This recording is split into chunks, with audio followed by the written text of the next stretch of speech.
नमस्कार। हिंदी एग्ज़ाम गुरुजी चैनल में आपका बहुत बहुत स्वागत है। मैं सुनील कुमार आज के एक नए टॉपिक के साथ। आज का टॉपिक है अपना स्वर। देखिए, स्वर किसे कहते हैं?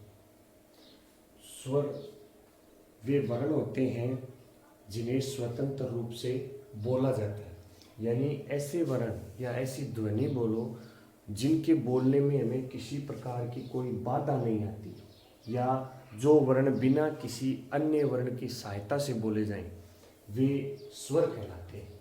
तो स्वर जो होते हैं वो एबाद होते हैं। एबाद यानी इनके बोलने में किसी भी प्रकार की बाधा नहीं आती। और हिंदी में कुल स्वर कितने होते हैं? 11 होते हैं। ऐसे लेकर औ तक हिंदी में कुल स्वर कितने होते हैं? 11। अब प्रकार की बात करें कि स्वर के प्रकार कितने होते हैं, तो देखिए कई जो एग्ज़ाम होते हैं, जिस प्रकार पटवारी का एग्ज़ाम है, ग्राम सेवक का एग्ज़ाम है, इस प्रकार के जो एग्ज़ाम होते हैं वहाँ में थोड़ा डीप से प्रश्न यहाँ से पूछ सकता है, जीवा वाला और मुखाकृति वाला। तो निश्चित रूप से आज आपको ये बताऊंगा इतनी शॉर्ट ट्रिक कि आप है वो कभी नहीं भूलेंगे इस चीज़ को। तो सबसे पहली जो चीज़ है, ये सीधे सीधे उच्चारण काल के आधार पर। उच्चारण काल का मतलब बोलने में कितना समय लगता है। तो जिन स्वरों को बोलने में कम समय लगता है वे हरिस्वर या लघु स्वर कहलाते हैं, जिनकी संख्या 4 होती है, आपको पता है। जैसे ए, ई, ऊ और री, इनकी संख्या कितनी हो गई? 4। और दीर्घ स्वर बचे वो क्या हो गए? दीर्घ स्वर आ, ई, ऊ, ए, आई, ओ और औ। ये बचे हुए 7 है, वो दीर्घ स्वर हो गए या गुरु स्वर मानो। अब यहाँ का जो प्रश्न है वो कैसे ध्यान में रखें? तो इस प्रश्न का ध्यान रखने के लिए सबसे ज़्यादा जो जरूरी चीज़ है कि जीवा के आधार पर सबसे पहले तो भाग याद रखने, अगर, मध्य और पश्च। यानी ऐसे स्वर जो जीवा के आगे वाले भाग से बोले जाएं वो अगर, बीच वाले भाग से बोले जाएं वो मध्य, और पश्च वाले यानी पीछे वाले भाग से बोले जाएं वो पश्च। तो देखिए, सबसे कंफ्यूज करने वाली चीज़ होती है, उसको हम हमेशा पहले याद रखें। तो पहले याद करने का मतलब ये हो गया कि जीवा के भाग के आधार पर आए तो मध्य स्वर में आपको केवल एक याद रखना है, ए। मध्य स्वर में केवल एक ही स्वर आएगा और वो स्वर क्या होगा? ए होगा। उसके बाद आप अगर स्वर में, अगर में आप ए आ के बाद यहाँ आ गया ना तो आ अलग आएगा, तो इसके बाद आप रखेंगे ई और ए आई। ये ध्यान में रखेंगे, ई और ए आई। बाकी जो बच गए वो सारे किस में आएंगे? पश्चिम में आएंगे। जैसे आ बच गया, ऊ बच गया, ओ और औ। ये ध्यान रखना है। तो यहाँ कंफ्यूज करने वाली स्थिति है, तो मध्य में केवल एक ही स्वर आएगा, वो आएगा ए। और अब आ आगे चला जाएगा, पहले नहीं आएगा इससे। तो अब जो बच गए वो ई ए आई, और उसके बाद जो बचे वो सारे स्वर इसके अंदर आ जाएंगे। अब बात करें, मुखाकृति के आधार पर 4 प्रकार होते हैं: संवृत, अर्धसंवृत, अर्धविवृत और विवृत। संवृत का मतलब ऐसे वर्ण स्वर जिनका उच्चारण करते समय मुख है वो बंद रहता हो, तो ऐसे संवृत का मतलब बंद होता है। तो ऐसे में आपको क्या याद रखना है? इसकी सीधी सी ट्रिक है, आपको ये नाम है इसी क्रम से याद रखने हैं: संवृत, फिर अर्धसंवृत, फिर अर्धविवृत और फिर विवृत। इसी क्रम से याद रखनी। यदि ये आगे पीछे हो जाएंगे तो फिर आप ट्रिक भूल जाओगे। तो इसके लिए आपको क्या करना है? सबसे पहले तो 4 स्वर ध्यान में रखने हैं: ई, ऊ, ऊ। ये 4 स्वर आ गए। अब बाकी जो बच गए उनको आप एक एक करके याद रखें। यहाँ आएगा ए और यहाँ आएगा आई, फिर यहाँ आएगा ओ और फिर यहाँ आएगा औ। हो गया। और उसके बाद बच गया आ, तो ये भी किस में आएगा? अर्धविवृत। तो विवृत में आएगा, ए और आ दोनों किस में आएंगे? अर्धविवृत। यानी आप किसी भी प्रकार से इनको ध्यान में रखना।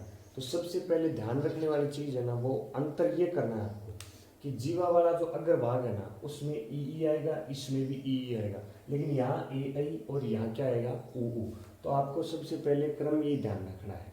तो ये क्रम ध्यान में रखोगे तो निश्चित रूप से आप इसमें सही कर पाओगे एग्जाम में। तो क्रम ये ध्यान रखना है, संवृत, अर्धसंवृत, अर्धविवृत और विवृत।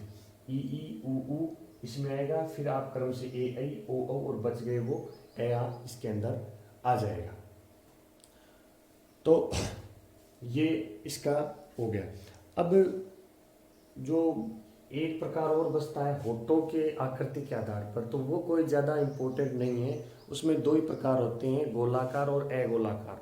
बोलने में जो गोलाकार आएंगे, जैसे ऊ बोलेंगे और ओ बोलेंगे, ये तो गोलाकार में आएंगे, और बाकी जो बच गए वो अगोलाकार में आएंगे। तो इस प्रकार स्वर का जो ये होता है वो पूर्ण है, इसमें स्वर इतने ही हैं। बाकी अन्य जो कई अलग अलग प्रकार दे रखे होते हैं उसमें कोई वो ज़्यादा महत्वपूर्ण वाली बात नहीं है। उसके बाद हम स्वर के चैप्टर के बाद यदि व्यंजन की बात करना चाहें, तो जैसे व्यंजन स्वर का एकदम विपरीत होता है, यानी वे वर्ण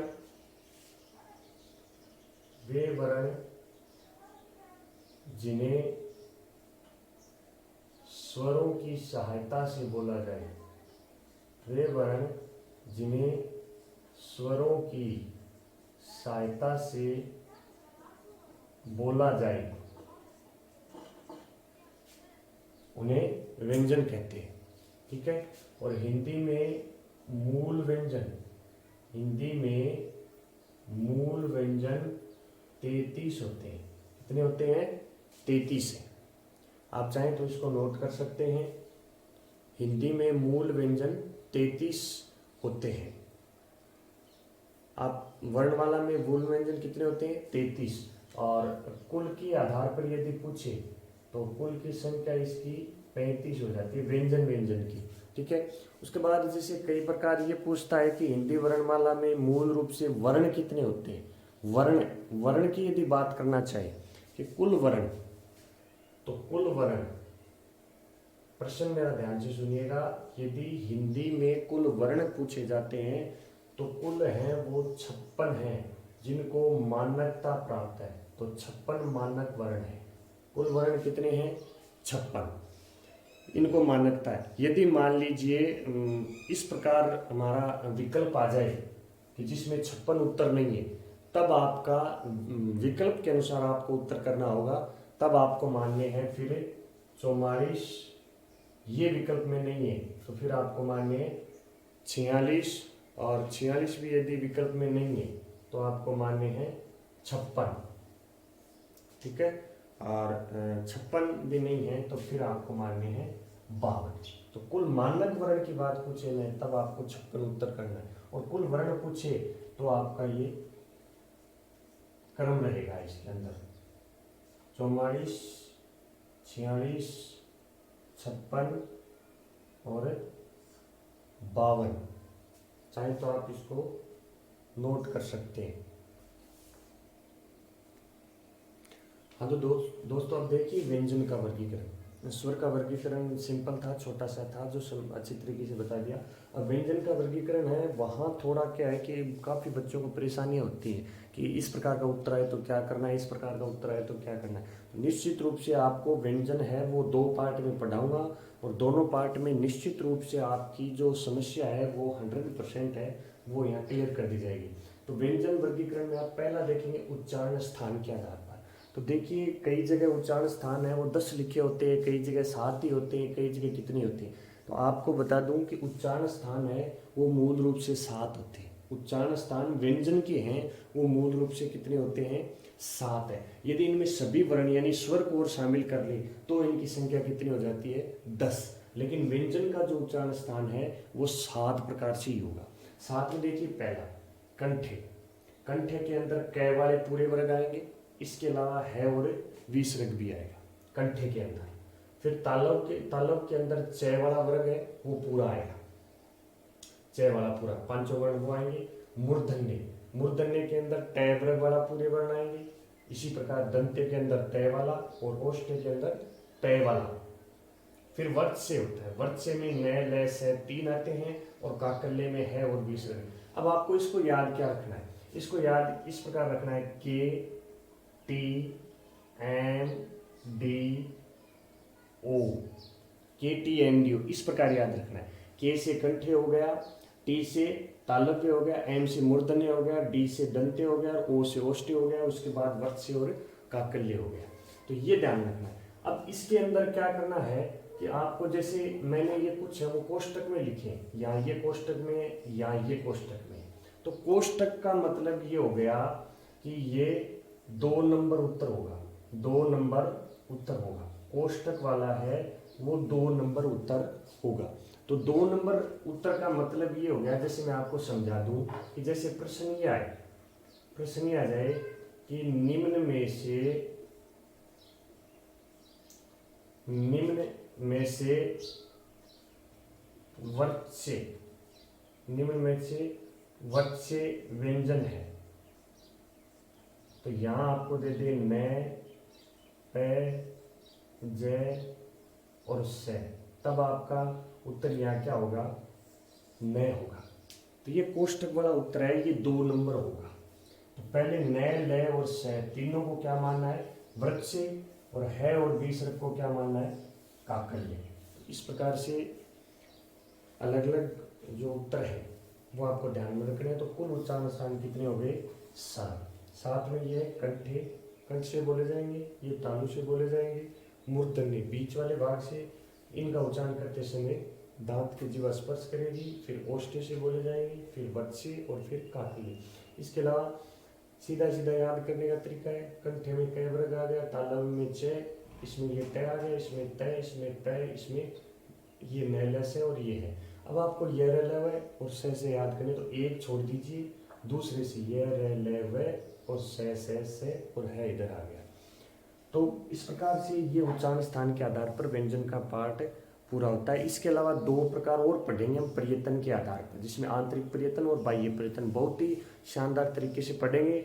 और एक चीज़ और बता दूं आपको, यदि आपको हाथ से लिखे हुए नोट्स यदि चाहिए, क्लास नोट्स, मान लीजिए वीडियो में आप पूरा तरीके से नहीं देख पा रहे हैं, यदि हाथ से लिखे हुए नोट्स आपको चाहिए तो आप वीडियो के डिस्क्रिप्शन में PDF का लिंक है, उस लिंक पे जाके आप इसको डाउनलोड कर सकते हैं और अच्छी तरीके से अध्ययन कर सकते हैं। इसके अलावा दोस्तों, आप वीडियो में कमेंट करके ज़रूर बताएंगे कि आपको ये वीडियो किस प्रकार लगा, क्या शैली रही, समझ आया या नहीं आया। अच्छी तरीके से मिलेंगे एक आगे वाले पार्ट के साथ एक नए वीडियो में, तब तक के लिए शुक्रिया।